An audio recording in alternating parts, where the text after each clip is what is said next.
बोलिए शिव शंकर भगवान की जय। सप्तऋषियों का शिव के पास आगमन। ब्रह्मा जी बोले, नारद जी, इस प्रकार हिमालय को कथा सुनाकर वशिष्ठ जी चुप हो गए। तब हिमालय बोले, ऋषिगणों, अब मेरा संशय मिट गया है।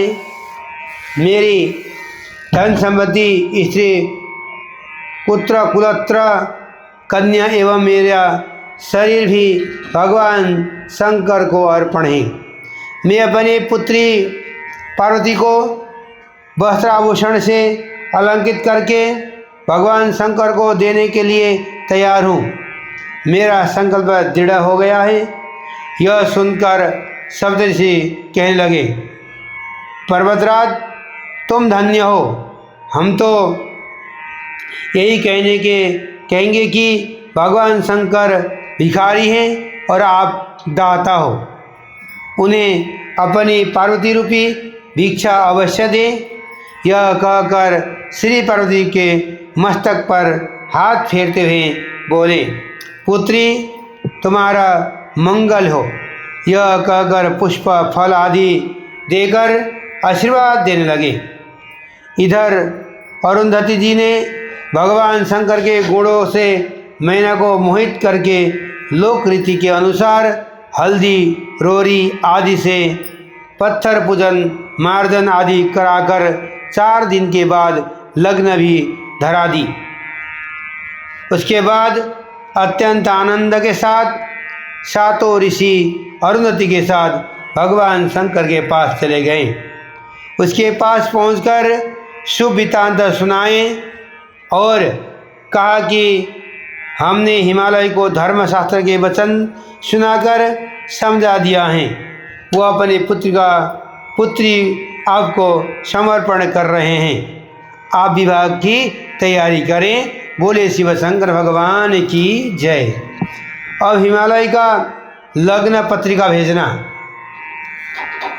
ब्रह्मा जी बोले, नारद जी, इसके बाद हिमालय ने अपने सगे संबंधियों को बुलाकर प्रसन्नतापूर्वक अपने पुरोहित श्री गर्ग जी से लग्न पत्रिका लिखवाया।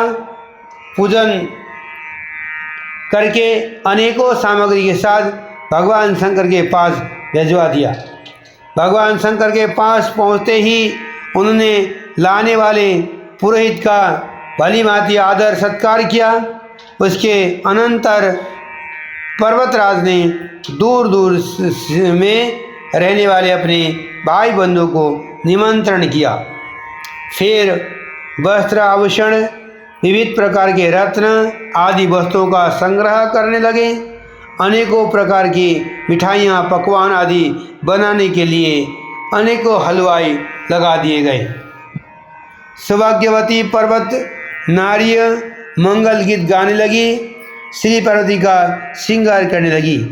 अनेकों प्रकार के साज श्रृंगार वेश से सुशोभित होकर स्त्री समाज इकट्ठे हो गए। लोकाचार रीतियों होने लगी। हिमालय से निमंत्रित होकर परिवार के साथ सभी पर्वत वहाँ पहुँच गए। मंदराचल, अस्ताचल, उदराचल, मलयाचल, गिरिराज, दुर्दंदर, गंधमादन, करावीर, महेंद्रा, पारियाज, क्रोध, पुरुषोत्तम, नील, सुनील, त्रिकूट, चित्रकूट, बैकुट, श्रीगिर, ओकार मुखी, विंध्याचल, कालिंजर, बहुत, कैलाश आदि आदि और भी अनेक पर्वत सधस कर परिवार के साथ मिलकर वहाँ आए। इसी प्रकार शोणा, भद्रा, नर्मदा, गोदावरी, यमुना, ब्रह्मपुत्र, सिंधु, पिपसा, चंद्रभागा, भागीरथी, गंगा आदि नदियाँ भी दिव्य रूप धारण कर वस्त्र अलंकारी से विभूषित होकर सदा शिव विवाह देखने के लिए हिमालय के यहाँ आए। हिमालय ने उनका सत्कार किया तथा सुंदर स्थान पर उनके ठहरने का प्रबंध किया। बोले शिव शंकर भगवान की जय। अब सप्त ऋषियों के वचन। ब्रह्मा जी बोले, वशिष्ठ के ऐसे वचनों को सुनकर हिमालय को बड़ा आश्चर्य हुआ। वह अपनी स्त्री तथा अन्य गणों सहित आश्चर्यित होता हुआ अन्य सब पर्वतों से बोले, हे गिरिराज, हे सूर्य, हे गंधमादन, हे मंदर, मेनाक, बिंद, हमारे वचन को सुनो। जब वशिष्ठ जी ऐसा कहते हैं तब हमारी कार्य ही क्या है। मैं तो यह सोचना हूँ कि अब आप लोग जो निर्णय करें वह ठीक है। तब सुमेरु आदि पर्वत ने कहा, इस पर तो बहुत कुछ विचार हो चुका है। जब पार्वती शिव के निमित्त ही अवतरित हुई है तब उन्हें शिव को ही देना चाहिए। फिर जब इसने रुद्र की आराधना की और रुद्र ने स्वीकार भी कर लिया है तब तो और कुछ भी कहना नहीं है।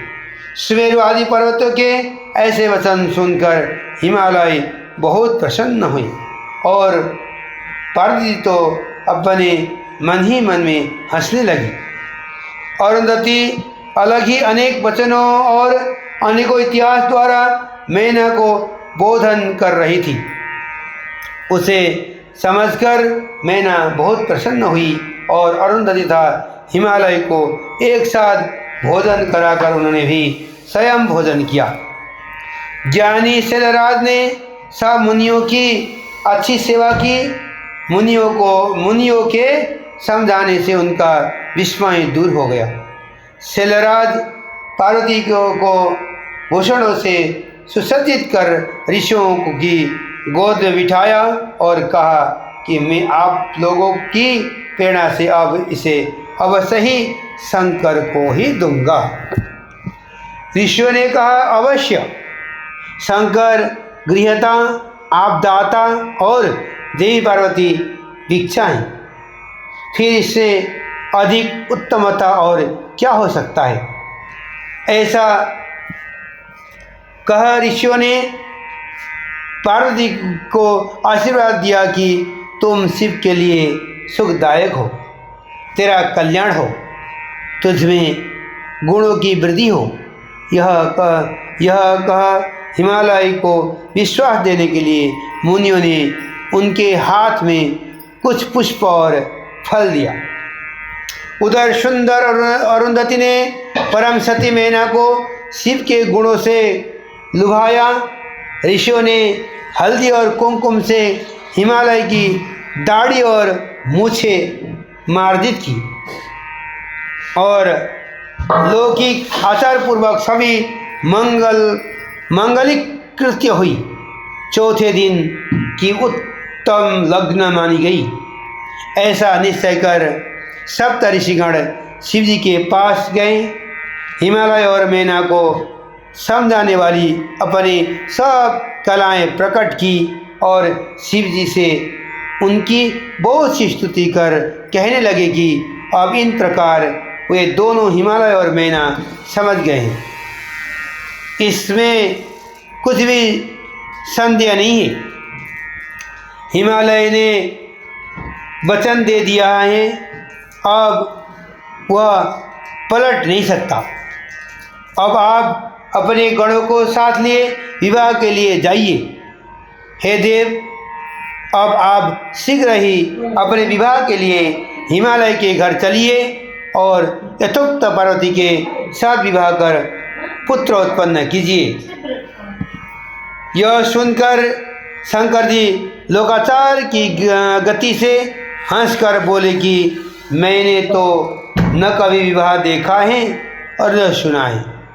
जैसी विधि आपने पहले की है वैसे विधि कीजिए। शिव जी के इस प्रकार कहने पर ऋषिगण हंसने लगे। फिर बोले, अच्छा तो अब आप सबसे पहले विष्णु जी को उनके समाज सहित यहाँ बुलाइए तथा ब्रह्मा जी और इंद्र को बुलाइए। समस्त ऋषियों, गंधर्वों, किन्नरों, सिद्धों, विद्याधरों और अप्सराओं के समाज तथा अन्य को भी सभी सादर सप्रेम आमंत्रित कीजिए। इस सब के आगे आने से आपका कार्य सिद्धि होगा।